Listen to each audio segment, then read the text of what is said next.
a été proclamée et notre cher pays est maintenant entre les mains de ses propres enfants. Je ne suis pas né pour m'accrocher au pouvoir. L'idée est de ramener la paix. La population attend beaucoup de ce gouvernement. Il faudrait qu'on puisse réécrire l'histoire de notre pays. Je vous demande à tous d'oublier les querelles tribales qui nous épuisent. La République démocratique du Congo est notre seul et unique bien le plus précieux au monde, comme le disait l'ancien président Joseph Kabila. Et pour nous qui sommes chevaliers de la plume, nous avons donc l'obligation de vous faire parler et de parler de la République démocratique du Congo au quotidien.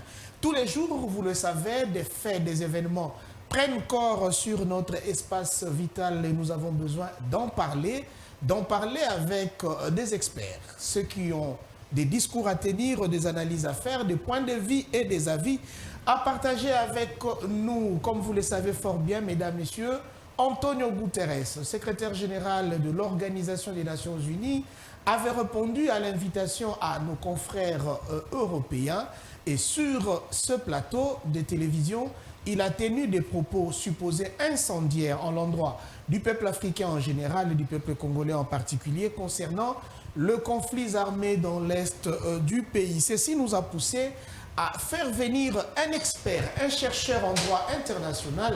Avec lui, nous allons non seulement décortiquer ces propos d'Antonio Guterres, mais nous allons aussi faire un décryptage général de la politique des Nations Unies en ce qui concerne la sécurité et la paix dans le monde. Notre invité n'est rien d'autre que M. Vialy Koula.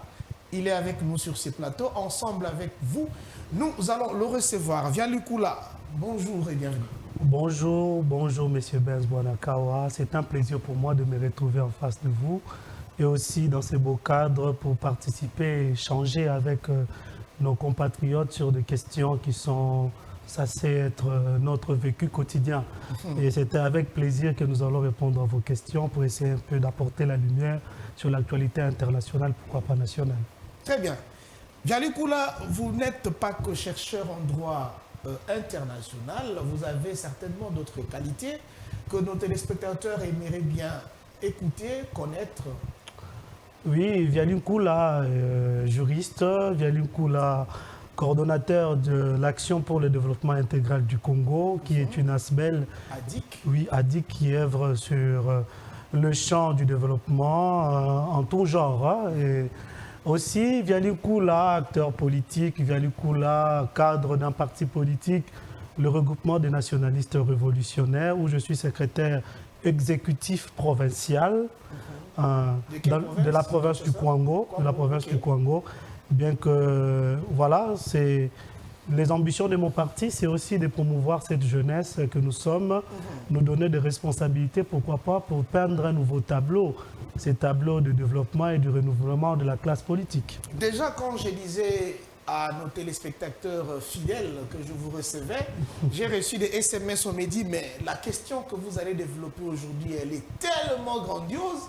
Vous n'avez pas peur de recevoir un si jeune monsieur pour en parler? Pourquoi a-t-il accepté une telle responsabilité?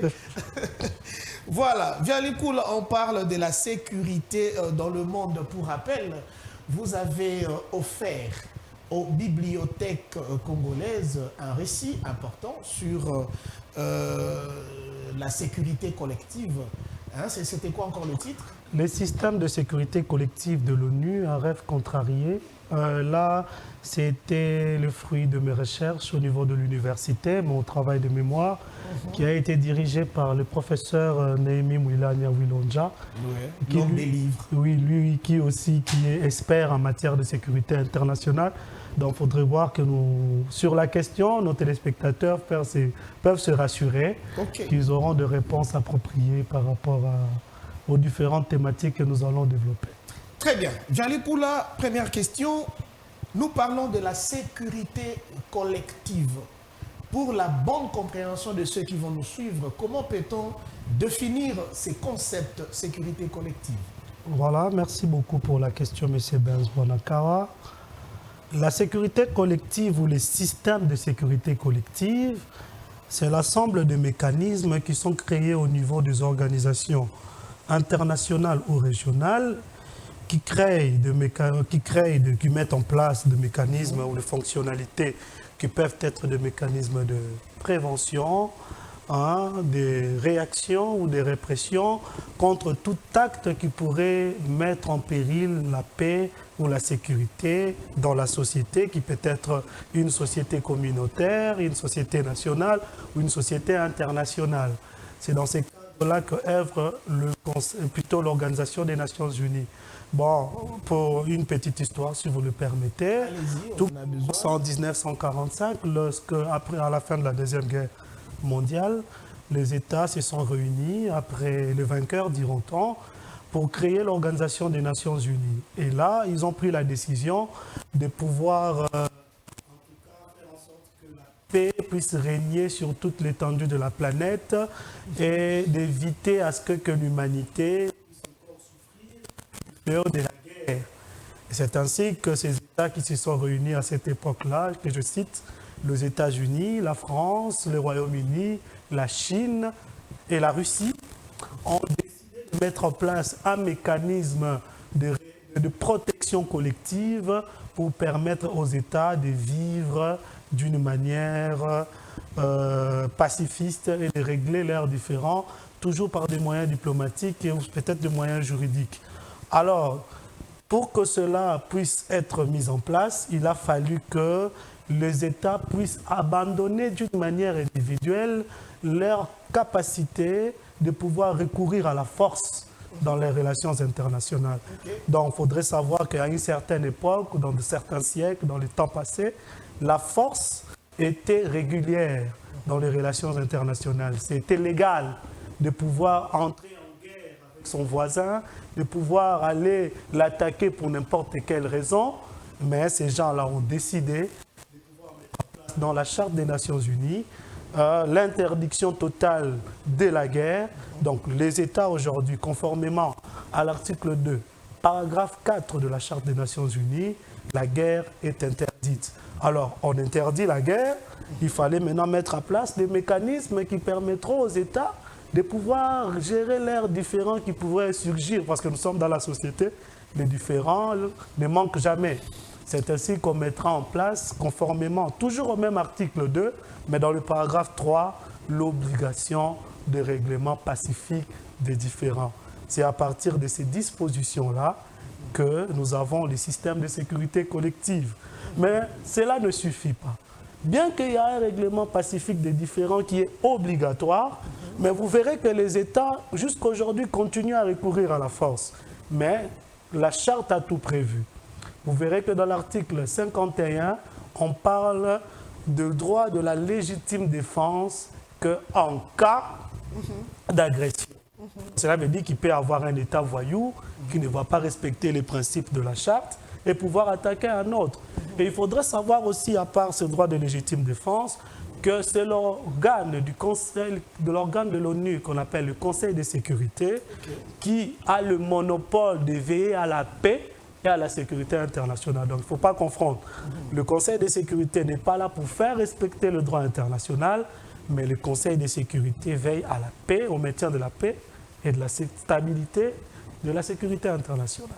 Très bien. Jali Koula, cet exposé est vraiment celui d'un expert. Je pense que ceux qui nous suivent à la maison, surtout nos enfants, ils ont appris quelque chose. C'est pourquoi j'ai toujours demandé aux parents, lorsque vous êtes en face de programmes comme celui-ci, Angers de l'heure, veuillez vous faire entourer des enfants, donnez-leur des calepins, des stylos, pour qu'ils notent les points essentiels qui peuvent leur aider, même pour leur culture générale.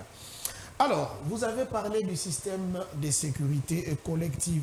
Est-ce que ce système peut-il être aujourd'hui possible, je dirais, garanti, profitable à tous au moment où nous savons que les nations n'ont pas des relations d'amitié, seulement les relations basées sur les intérêts?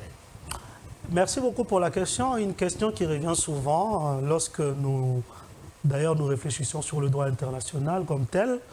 Vous savez, le droit international est un droit assez particulier parce que ça ne traite pas des acteurs communs.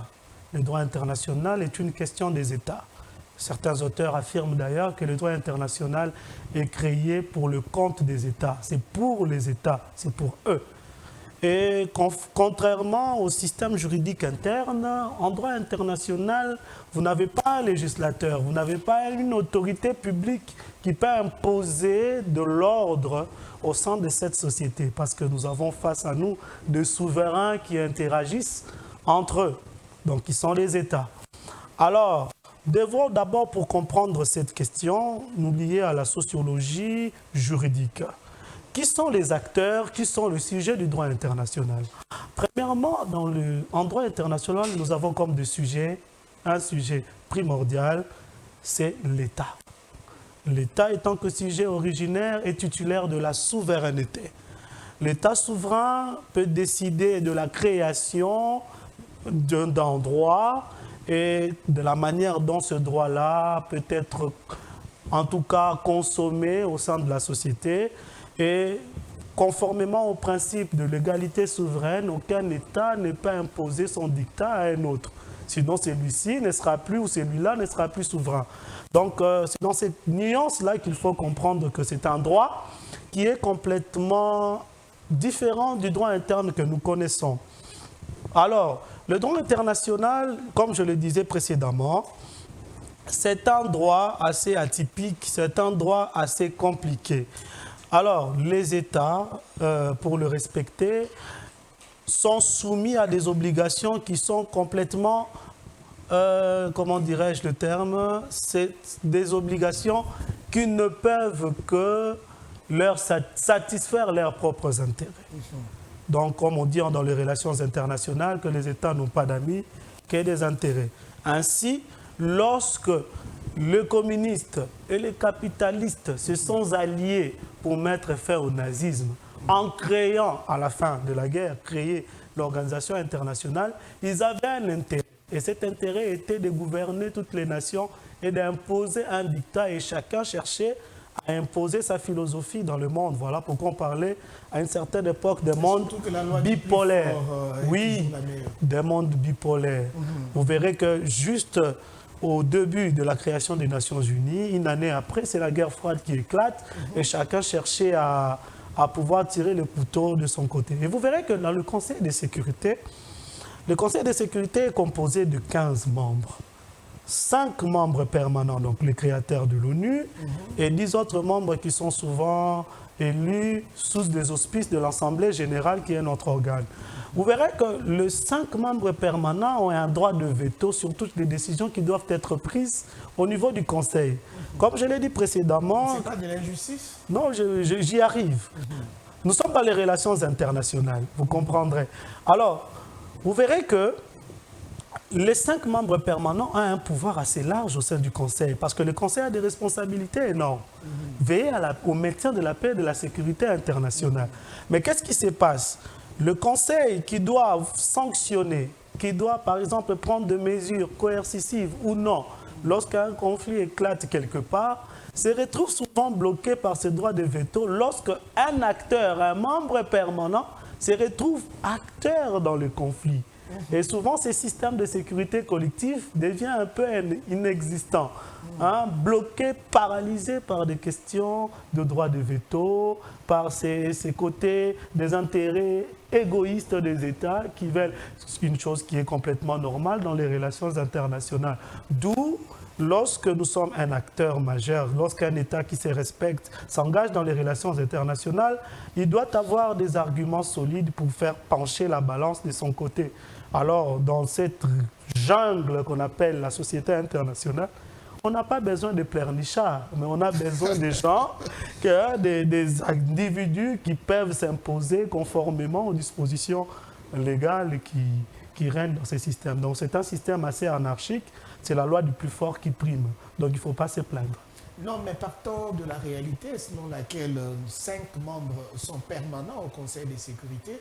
Nous avons comme l'impression qu'il y a 5 États qui ont pris la planète entière en otage parce qu'ils doivent tout apprécier, tout juger, tout décider en dernier. C'est comme si ce sont eux qui font la loi. Je vais vous donner un exemple tout récemment là. Vous voyez, avec le fruit de recherche actuel, on a découvert que le droit de veto, on parle maintenant du droit de veto inversé. À l'époque, c'était lorsque le Conseil de sécurité s'est réuni pour pouvoir mettre fin à une situation de guerre qui élige domicile dans un parti de la planète. Qu'est-ce qui s'est passé? On voyait des États qui pouvaient être favorables ou non à cette résolution qui pourrait sortir. Et souvent, ces droits de veto étaient les droits de veto que nous avons connus tous. Mais entre-temps, on a des droits de veto qui apparaissent ou des veto qui apparaissent au moment où le Conseil décide d'élever, par exemple, une sanction. C'est ce qui se passe en Afghanistan, par exemple. Lorsque les États-Unis ont décidé de quitter l'Afghanistan, alors certains ont mené un lobbying diplomatique pour que les embargos et certaines appréhensions, je dirais, des sanctions plutôt économiques qui étaient imposées à l'État afghan puissent être élevées. Mais les États-Unis ont imposé un veto inversé pour pousser les conseils de sécurité à maintenir ces sanctions. Donc, pour dire que nous sommes face à une organisation qui a été créée par les vainqueurs de la guerre. Donc, c'est le droit des vainqueurs qu'on impose aux vaincus et aux nouveaux venus que nous sommes. Tellement que nous avons voulu, nous, États, que des États nouveaux, après nos indépendances, appartenir à cette société internationale naissante, il a fallu que nous puissions bien comprendre avant de nous engager. Mais laissez-moi vous informer, M. Blaise Bouanakawa, même si vous n'êtes pas membre de l'organisation, conformément à la charte, les obligations de l'ONU ou les dispositions de la charte vous incombent. Les droits des Nations Unies apparaissent aujourd'hui un peu comme une constitution mondiale. Vous voyez? Donc, en ce sens-là, il faudrait comprendre que nous sommes face à une société assez anarchique, une société à laquelle c'est la loi du plus fort qui prime, ce sont des relations internationales, nous sommes face à des souverains. Si un souverain commence à se conformer aux caprices de notre souverain, celui-là ne l'est plus. Donc, voilà. En ce sens. Je pourrais aussi étayer la question de la sécurité collective pour éclairer la lanterne de nos différents téléspectateurs. Le système de sécurité collective, comme je le dis précédemment, c'est d'abord des mécanismes, une structure créée pour faire des mécanismes de prévention, de réaction et de répression. Quand on parle de mécanismes de prévention, on voit l'obligation de règlement pacifique des différends. L'obligation de règlement pacifique des différends émane du droit que les États ont abandonné de pouvoir recourir à la force d'une manière individuelle. En ce moment-là, régler leurs différends d'une manière pacifique devient une obligation parce que la guerre est interdite. Entre-temps, on met en place un mécanisme de légitime défense pour permettre aux États qui se feront agresser de pouvoir apporter une réponse directe à l'agression, pouvoir s'autodéfendre.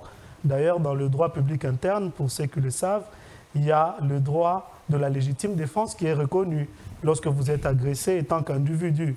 Quand on parle de mécanismes de répression, ce sont les décisions que prennent les conseils de sécurité en matière de conflits armés. Très bien. Alors, Vialy Koula, vous êtes expert, vous êtes chercheur.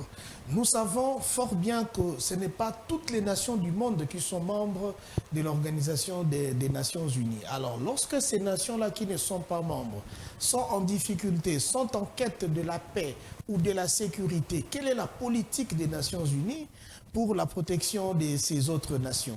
Déjà, le droit des Nations Unies est considéré comme un droit universel parce que la plupart des États dans le monde sont membres de l'organisation. Et la charte a prévu un mécanisme, je crois si je ne m'abuse, c'est dans l'article 8, non, dans le paragraphe 8 de l'article 2, qui dit que les États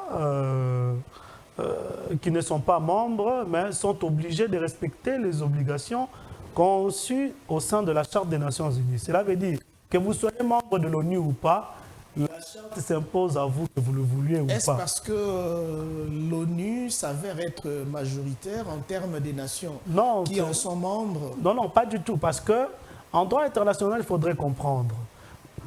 D'abord, les relations à l'époque avant l'institutionnalisation, pour que nous puissions parler des organisations internationales, il faut comprendre c'est quoi une organisation internationale. Une organisation internationale est une émanation, une création des États, un regroupement. En droit, dans des termes techniques, on parle d'un sujet dérivé. Donc, quand on parle d'un sujet dérivé, c'est une création de sujet naturel. Ils ont décidé de pouvoir se mettre derrière et de respecter des obligations qui prétendent être plus grandes qu'eux. Vous voyez, donc les États ont décidé de créer un sujet, de créer une organisation dans laquelle ils peuvent agir. Comme ici, nous les individus, les personnes physiques, nous avons l'habitude de nous regrouper dans des groupes d'intérêt, notamment des ONG, des associations. Et pour les États, ils ont mis un cadre qu'on appelle des organisations internationales. Les organisations internationales sont des sujets dérivés du droit international. Et ce ne sont que les créations des États. Parce qu'on parle aussi des ONG internationales qu'il ne faut pas confondre. Cela étant, voici la question qui semble être la racine principale de notre émission. Oui. Les Nations Unies existent. Et cela est inspiré d'un grand conflit qui a touché la planète et qui a, de deux grands conflits, deux grandes conflagrations qui ont coûté la planète. Pour quelles bonnes raisons aujourd'hui l'on peut connaître encore des conflits, des guerres, l'absence de la paix, l'absence de la sécurité dans les États et entre les États? Bien sûr, cette question, elle est pertinente. Elle mérite aussi une réponse pertinente, mais aussi simple. Pourquoi? Parce que nous sommes face à des souverains. Vous l'avez dit vous-même, les États, ils n'ont pas d'amis. Ils n'ont que des intérêts. Pour certains, ils pensent que régler un différend d'une manière pacifique ne pourrait pas lui permettre d'atteindre certains objectifs.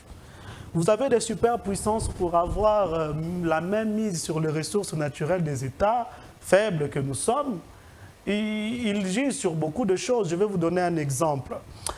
Les États ont décidé, par exemple, de pouvoir interdire les armes nucléaires, ou soit mettre en place un mécanisme de non-prolifération des armes nucléaires. Donc, il ne faut pas créer des armes, il ne faut pas non plus les posséder. Mais qui sont ces personnes-là qui viennent avec ces deals? J'irai même plus loin. Ce sont eux-mêmes, les puissances nucléaires, qui demandent aux autres de ne pas utiliser les armes nucléaires. Pourquoi? Ils se disent, eux, ils sont mieux responsables. Voilà pourquoi en matière de sécurité internationale, on parle de la paix. Vous voyez le semblant de paix que nous vivons ici, les auteurs internationaux le qualifient de l'équilibre de la terreur. Pourquoi? Vous avez des superpuissances qui détiennent l'arme nucléaire, qui peuvent mettre le feu à n'importe quel moment, mais personne n'ose tirer le premier parce qu'il ne sait pas quelles seront les conséquences de la réplique de l'autre. Vous voyez?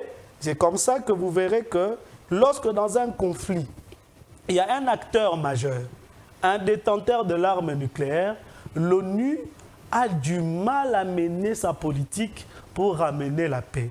Revenons dans le conflit à l'est du pays, par exemple. Pourquoi ce conflit demeure jusqu'aujourd'hui? Malgré tout ce que nous avons eu comme protocole, tout ce que nous avons signé comme traité. C'est parce que Joseph Kabila a vendu le pays aux étrangers. C'est ce qui s'est dit dans la rue, hein? C'est une question de provocation. Je veux que vous me donniez une réponse d'expert. Je ne vous donnerai pas une réponse d'expert par rapport à cette question-là, parce que c'est une question à connotation politique. Ici, nous analysons des questions internationales d'une manière objective. Plutôt objective, pardonnez-moi, excusez-moi, objective. Pourquoi? Parce que si je me mets dans la casquette du politique, je ne pourrais pas distribuer cette matière comme il le sent. Effectivement. Exactement. Donc, restons objectifs, restons droits dans nos bottes et discutons des enjeux parce que c'est très important.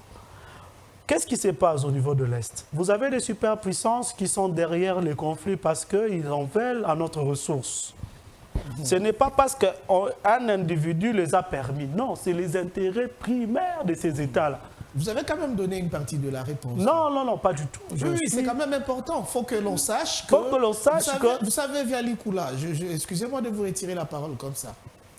Au Rwanda, tout enfant qui naît, qui grandit, sait qu'un jour, il faut trouver une partie de terre en RDC.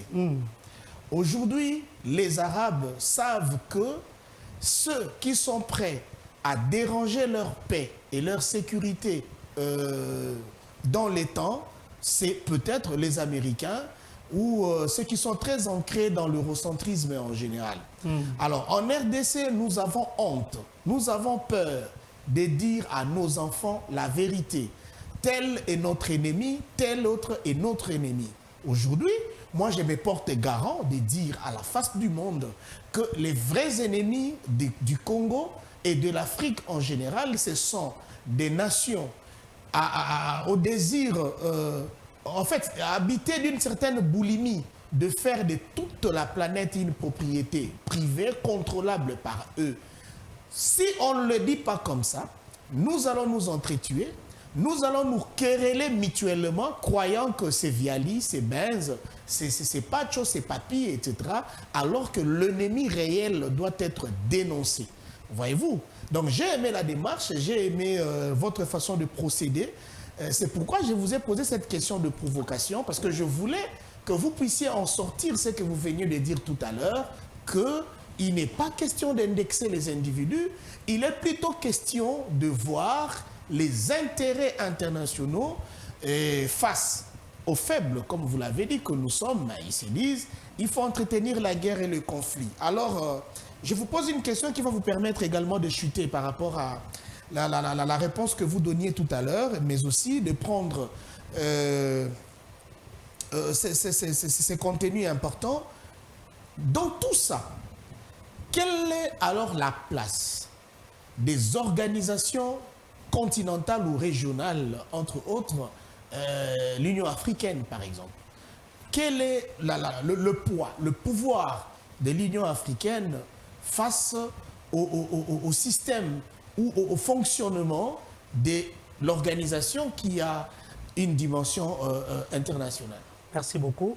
Je vais revenir sur ce que je disais tout à l'heure avant de répondre à votre question. Je disais tantôt que, voilà, nous, le problème, ce n'est pas les individus que nous sommes, c'est aussi la manière dont nous procédions dans notre politique diplomatique, par exemple.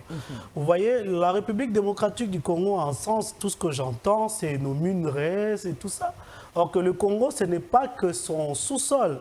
Le Congo a son sol, par exemple, qui peut aussi être un centre d'intérêt que nous pouvons vendre et nous permettant aussi de devenir un État respectable au sein des organisations. Qu'est-ce qui rend notre diplomatie faible, par exemple? C'est parce que nous n'apportons rien. Nous attendons plus des autres que nous n'avons même pas de propositions à mettre sur la table. Et les propositions que nous mettons sur la table, ce sont des propositions qu'eux-mêmes nous font. Ils nous disent, bon voilà, vous voyez, avec votre forêt, vous êtes un scandale géologique, vous pouvez permettre à toute la planète de respirer et qu'on sort. C'est à ces moments de ces copies-coller-là qu'on cherche à mettre à plat des mécanismes diplomatiques. Pour être fort en diplomatie, il ne suffit pas seulement de détenir l'arme nucléaire. Pour être fort en diplomatie, il faut pouvoir vendre quelque chose aux autres qui vous permettent de prendre une place dans le concert des nations. C'est ça le problème. On doit dire que le Congo est une puissance. On doit dire que le Congo est une puissance, mais le Congo est une puissance inconsciente qui ne sait pas encore comment est-ce qu'elle va pouvoir utiliser ce pouvoir. C'est un peu comme si on vous nommait président de la République, mais vous n'êtes pas conscient de vos pouvoirs régaliens. Viali Koula. Alors, par rapport à la question que vous avez posée tout à l'heure, avant que vous ne m'enchaîniez à d'autres questions, je disais, voilà comment est-ce que le système fonctionne. Si on doit parler sécurité en la matière, vous avez l'Organisation des Nations Unies qui gère le système au niveau universel. Et vous avez, conformément à son article 52, qui permet à ce que les organisations régionales puissent gérer des questions de conflit au niveau de leur communauté. Normalement, ici, en Afrique, nous avons un problème. Le premier problème, nous n'arrivons pas à atteindre l'intégration. À tant entendu, tant vanté. Souvent, on nous apporte un discours panafricaniste ici, qui aujourd'hui, à force de lecture, je comprends que c'est un conglomérat de la suprématie de nos anciens colonisateurs. C'est pour nous maintenir dans la distraction. Vous verrez que l'Union africaine aujourd'hui a du mal, par exemple, à insérer une grande politique d'intégration. Et pour permettre à l'Afrique d'avoir une seule voix. Et vous verrez qu'il y a une prolifération des organisations régionales, sous-régionales, la SADC, CIRGL et consorts, qui ne servent à rien jusque-là. Par exemple, au niveau de la région des Grands Lacs, le professeur Néhémie Mouilania en parle dans son ouvrage Région des Grands Lacs, sécurité collective, dynamique de conflit. Oui, nous avons assisté au vernissage. Et de là, cet les ouvrage. profs posent un problème. Vous voyez, après l'intervention de Guterres, je vous prends au mot, Oui, on va y arriver, mais bon, laissez-moi, comme j'ai déjà pris l'élan, vous verrez que le secrétaire général des Nations Unies, après avoir dit tout ce qu'il a dit, il a demandé à ce qu'il y ait une sorte de coopération entre les États de la région. Mais ce n'est pas sous sa recommandation. Cette coopération a commencé depuis. Voilà pourquoi nous avons eu une conférence sur la région des Grands Lacs. Mais qu'est-ce qui s'est passé là-bas? Lorsqu'on adopte les textes, lorsqu'on adopte les textes qui est le pacte sur la sécurité et la stabilité de la région des Grands Lacs, qu'est-ce qui se passe? On refuse, les États eux-mêmes ne manifestent pas la volonté de donner une personnalité juridique à cette organisation qui est la CIRGL. Et cette organisation, en manque de considération, plutôt de personnalité juridique, ne peut pas poser un cadre de réflexion ou un cadre de sécurité collective attendu pour répondre aux besoins de sécurité dans la région. Donc tout part de la volonté politique des États. On ne doit pas blâmer des individus. Il faudrait que la République démocratique du Congo se dote d'un programme diplomatique qui va répondre à des différentes questions. Il n'y a pas que des questions sécuritaires, il y a des questions économiques. Nous sommes au centre de l'Afrique. Nous devons être ce moteur-là qui va booster les autres. Et pour que nous devenions ces moteurs, nous devons prendre conscience de notre position stratégique. Ce n'est pas ce qui se passe aujourd'hui. La diplomatie congolaise, elle est faible. Pourquoi? Ce n'est pas des experts comme nous qu'on va retrouver là-bas dans le ministère des Affaires étrangères. On sait tous comment est-ce que certains diplomates sont nommés. Ce sont peut-être du concours d'hôtel. Mais, excusez-moi parce que c'est important. Nous avons des jeunes. On gagne aussi du temps. Oui, parce que... des jeunes qui réfléchissent sur la question diplomatique. Vous verrez, si vous consultez souvent des régies de publications, vous trouverez plusieurs publications en matière de droit international rédigées par des jeunes Congolais. Très bien. Je vois que la régie a tendance à nous donner cet élément d'Antonio Guterres, mais je voudrais qu'avant qu'on en arrive là, vous puissiez répondre à une question très importante. La RDC n'est pas détentrice des armes nucléaires, des armes à destruction massive et tout ça, mais la RDC subit une punition qui a la proportion des détenteurs des armes à destruction massive. La punition, c'est l'embargo. Vous, en tant qu'expert, essayez un peu de nous parler de l'embargo. À quel moment un État peut subir un embargo? Des deux, qui est le promoteur, l'auteur de l'embargo? Et de trois, Vialikula, excusez-moi, une question à tiroir. Pour quelle bonne raison la RDC subit l'embargo en cette période où elle est faible, elle a besoin de se protéger aux moyens utilisés par son agresseur? Mais, merci beaucoup, Ben, pour la question. Mais je répondrai tout simplement, et je sais que ça va choquer tout le monde, il n'y a pas un embargo qui est lancé contre la RDC. Personne n'interdit à la RDC de se procurer des armes. Mais c'est ce qui se dit tous les jours. Non, non, vous avez une résolution du Conseil de sécurité à la matière. C'est le Conseil de sécurité qui sanctionne. Tout récemment, là, il y a un article qui a été publié qui vous montre que l'embargo comme tel n'existe pas. Il faudrait que la République démocratique du Congo cesse de pleurnicher à tous abois. Prendre des mécanismes sérieux pour remettre la paix au sein de son territoire. Parce que l'État est souverain, autant au niveau international qu'interne. À quel moment une nation peut subir l'embargo? En ce moment, je vais vous donner des exemples. L'embargo intervient souvent dans des zones de conflit lorsque l'État viole le principe établi du droit international, qui peuvent être du droit international humanitaire et consorts. Vous voyez, par exemple, je vous donne un exemple. Vous voyez ce qui se passe en Syrie au début du conflit. Qu'est-ce qui pousse les États membres de l'ONU, même s'ils ne l'ont pas fait sur l'égide de l'ONU, de pouvoir intervenir en Syrie? C'est lorsque vous voyez une portion de la population qui a accusé le président Bachar à utiliser du gaz sarin, par exemple. Vous voyez, c'est un truc dangereux et que tout le monde voulait carrément que ça s'arrête et que ça cesse.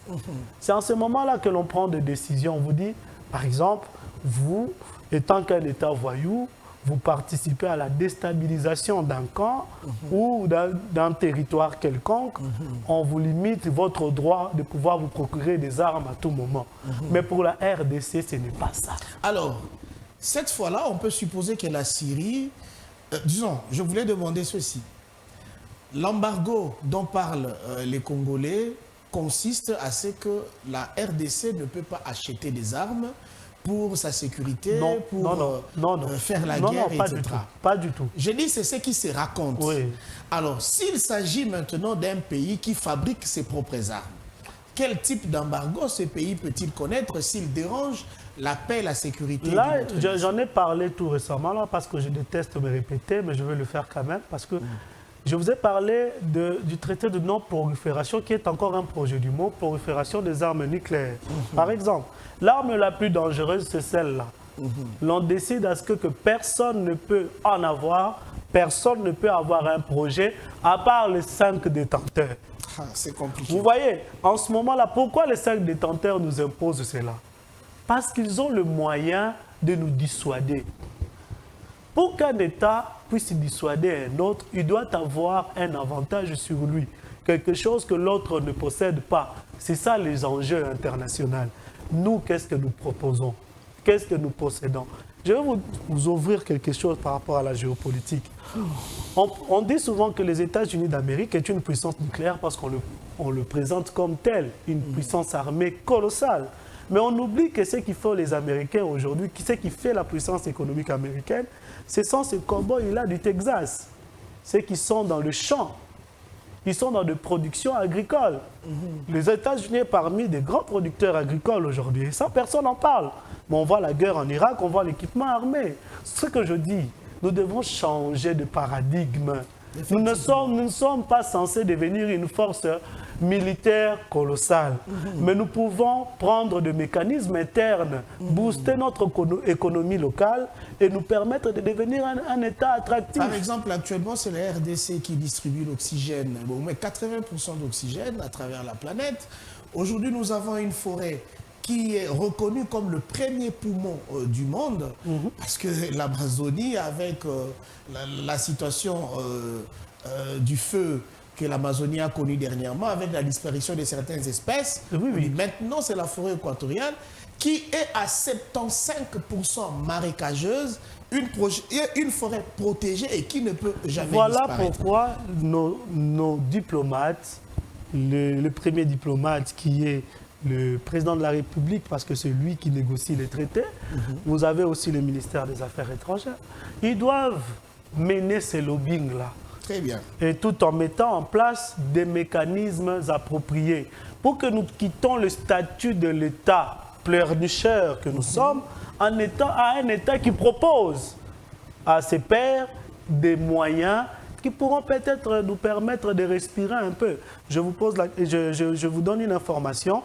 Vous verrez que des fois, nos diplomates, quand ils arrivent dans des organisations ou dans des réunions stratégiques, ils ont même du mal à parler. Pourquoi? Parce que nous manquons de fois de moyens pour payer nos cotisations dans les différentes organisations. C'est aussi parce que les informations qui sont distribuées là-bas ont un niveau très élevé. Moi, un professeur me l'a dit, c'est un professeur de l'ISTA. Un jour, on échangeait, il me dit, mon fils, quelquefois quand nous nous rendons à des conférences, à des ateliers en Occident, vous allez trouver des matières qui sont développées là-bas. Elles sont constituées par des experts à tel point que nous, on ne parvient à rien comprendre. On attend la fin de la conférence. Je vais essayer un peu. On nous donne un petit document de conclusion. Permettez-moi de un peu contredire le professeur. Oui. En matière diplomatique, ce n'est pas ça. Aujourd'hui, on parle d'un monde évolutif. On parle d'un monde qui prône le libéralisme, par exemple. Je vous pose la question. Bon, vous êtes journaliste, c'est vous qui posez des questions, mais laissez-moi m'interroger à haute voix. Très bien. Vous avez un État comme l'Arabie Saoudite qui est membre de l'Organisation des Nations Unies. Vous voyez, ici, on nous oblige à respecter l'état de droit, le droit international des droits de l'homme, les libertés individuelles. Vous voyez?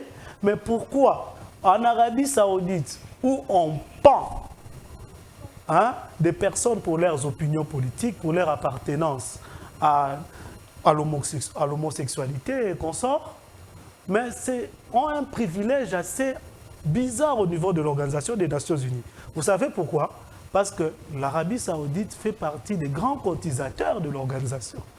Plus vous cotisez, plus votre voix est attendue. Moins vous cotisez, moins votre voix est très attendue. bien. On a tout compris. Donc, si la RDC pouvait cotiser, mais on n'a pas seulement besoin d'envoyer des ressources en finance. Hein. Nous pouvons juste... Bon, chaque organisation a ses propres moyens de cotisation. Très bien. Vialikoula, il nous reste plus que 10 minutes pour mettre fin à cette émission. Je suis tenté de vous poser la question de savoir, est-ce qu'un jour, les forces des Nations Unies pourront quitter définitivement les terres congolaises? Est-ce qu'un jour, les forces régionales, je voulais savoir, est-ce qu'un jour, seuls les FARDC peuvent être chargés d'assurer la sécurité de la RDC tant que la convoitise de tout ce que le Congo porte comme richesse demeurera, je dirais, le champ ou l'angle d'appréciation des relations entre la RDC et les autres. Mais avant que vous nous répondiez à cette question, je demande à la régie de nous balancer les premières minutes du discours d'Antonio Guterres, parce que là, il y a un élément qui fait mal aux Congolais. Régie, écoutons Antonio Guterres et nous allons revenir pour clôturer l'émission.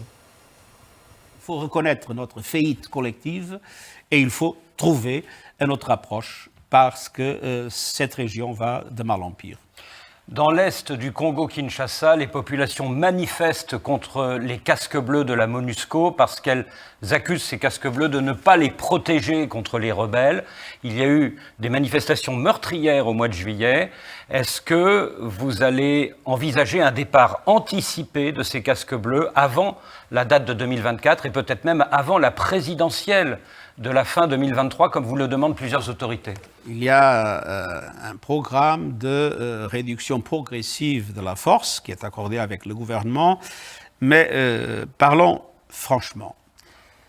Les populations ont le désir et la perspective que les forces onusiennes soient capables de battre les mouvements qui les attaquent et de leur garantir la protection. Mais on est dans une situation extrêmement difficile. Vous voyez, l'M23. L'M23 a été, comme vous savez, la raison de ces dernières manifestations. Le fait que les Nations Unies ne sont pas capables de battre l'M23. La vérité, c'est que l'M23 aujourd'hui est une armée moderne, avec des équipements lourds qui sont plus perfectionnés que les équipements de la MONUSCO. Et viennent-ils du Rwanda, ces équipements? Ils viennent de quelque part. Bon, vous semblez dire ils oui. Ils viennent de quelque part. De quelque part d'un côté. Ils ne sont pas nés dans la forêt. Ils viennent de quelque part. Alors, ce qu'il faut, à mon avis, et c'est l'essentiel, c'est de trouver une discussion sérieuse entre le Congo, le Rwanda et l'Ouganda pour qu'on puisse avoir une perspective conjointe pour éviter cette permanente situation qui nous fait toujours, quand on a un progrès, venir en arrière. Voilà. Vialikoula, l'homme qui parle, c'est le secrétaire général de l'Organisation des Nations Unies. Ce n'est pas un citoyen lambda. L'homme dit que le mouvement M23, même les ADF, qui sont présents sur le sol congolais pour ôter la paix et l'harmonie vitale dans ce pays de Lumumba, sont plus armés que non seulement l'armée régulière congolaise, mais encore, là où ça blesse, les casques bleus de la MONUSCO qui sont commis à la sécurité des Congolais sur les territoires congolais. Vous ne trouvez pas une aventure que les Nations Unies sont en train de mener dans leur mission en République démocratique du Congo, je dirais même dans le reste du monde. Oui, mais ce n'est pas aujourd'hui qu'on critique les Nations Unies par rapport à la mission qu'elle s'était assignée de pouvoir maintenir la paix et la sécurité internationale dans le monde. Mais en soi, je dirais que la mission de la MONUSCO est bien définie. C'était une mission de maintien de la paix. Pour maintenir la paix, c'est que cette paix devait être retrouvée. Mais une mission de maintien de la paix, comme le dit le secrétaire général, se retrouve dans une zone de conflit où la paix n'y est pas. Alors, on maintient quoi? On maintient ce qu'on a trouvé, donc le conflit. On ne maintient rien, on ne maintient pas la paix, on ne maintient rien. Parce qu'il y a le conflit qui perdure. Alors, qu'est-ce qui se passe? En ce moment, je voulais vous dire une chose très importante, surtout à nos téléspectateurs. Il faudrait savoir que l'État est le premier responsable du maintien de la sécurité dans son territoire. Les organisations qui peuvent être internationales ou régionales ne sont que des partenaires qui peuvent nous prêter main forte plutôt, pour le moment venu. Mais c'est à nous, à notre gouvernement, de prendre des mécanismes qu'il faut, de doter l'armée. Il faut avoir des moyens proportionnels. Imaginez, la MONUSCO aujourd'hui représente l'armée des armées. Voyez-vous, quand on dit l'armée des armées... Ça, c'est votre conception de la MONUSCO. Non, mais où est-ce que les M23 peuvent-ils trouver des armes qui soient supérieures aux armes que devrait détenir l'armée des armées dans une zone de conflit? Je vous ai dit que... la paix doit d'abord être définie comme l'absence de guerre et de conflit. Tout récemment... L'absence de bruit des bottes et de crépitement des armes. Je vous ai dit une chose ici, que le Conseil de sécurité ou l'Organisation des Nations Unies, au sens général, a toujours eu du mal à mettre en place une décision directe de maintenir la paix ou la stabilité dans un conflit ou dans une zone à conflit où un acteur ou deux acteurs majeurs de la société ou deux membres permanents ou un de ces membres permanents lorsqu'il est acteur majeur. Dans l'histoire du monde, y a-t-il eu déjà un seul État qui a dit bravo, merci à l'Organisation des Nations Unies, car cette organisation l'a aidé à se débarrasser des conflits armés, des guerres, des situations qui pouvaient lui ôter la paix? Après l'invasion de l'Irak par du Koweït, non, après l'invasion du Koweït par l'Irak, tous les États, pour une fois, tous les États se sont retrouvés derrière l'égide de l'ONU pour pouvoir mettre fin à cette agression. Ça peut se faire en RDC? En République démocratique du Congo, comme nous l'avons dit précédemment, c'est une question d'enjeu. On en veut à notre sol, on veut au cobalt. Vous êtes là, les intellectuels congolais, internationalistes, aussi intelligents, vous êtes là. Nous réfléchissons, mais nous ne sommes pas des acteurs directs de la diplomatie. Peut-être nous faisons partie, par exemple, de ce qu'on appelle aujourd'hui la société civile internationale, quoique bien qu'on puisse vous classer là-bas. Parce qu'il faut des ONG. Toutes les ONG fortes que nous attendons ici se retrouvent au niveau de l'Est du pays. Est-ce qu'ils sont là pour quoi? Pour quel type de rapport? Moi, je vois des gens, des chercheurs comme moi, qui vous brandissent les rapports mapping. Ce n'est pas pour dénaturer les rapports mapping. Mais est-ce qu'il y a eu l'expertise congolaise dans tout ça? On va en parler à notre prochaine émission. Je pense que ceux qui nous suivent depuis la maison sont très d'accord avec nous, surtout.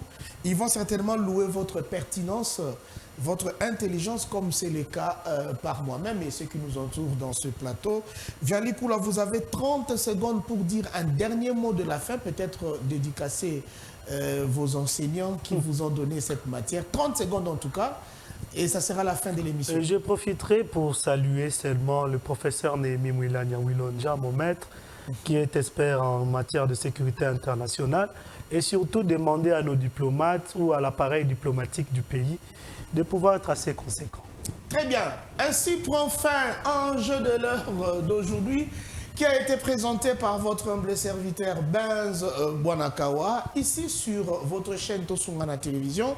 Benz Bwanakawa avait reçu l'expert et les chercheurs en droit international Viali Nkula. Au début de l'émission, il avait donné ses autres casquettes. Ainsi, nous disons un grand merci à toute l'équipe technique qui nous a accompagnés pour le succès de l'émission. Merci à celui qui l'a produit, on l'appelle Yann Mambo. Un grand merci à Junior Nembalemba, le patron des Tosungana à télévision. Vous et moi prenons rendez-vous à la prochaine édition des Enjeux de l'heure sur Tosungana à télévision. Bye bye. La République du Congo a été proclamée et notre cher pays est maintenant entre les mains de ses propres enfants. Je ne suis pas né pour m'accrocher au pouvoir. L'idée est de ramener la paix. La population attend beaucoup de ce gouvernement. Il faudrait qu'on puisse réécrire l'histoire de notre pays. Je vous demande à tous d'oublier les querelles tribales qui nous épuisent.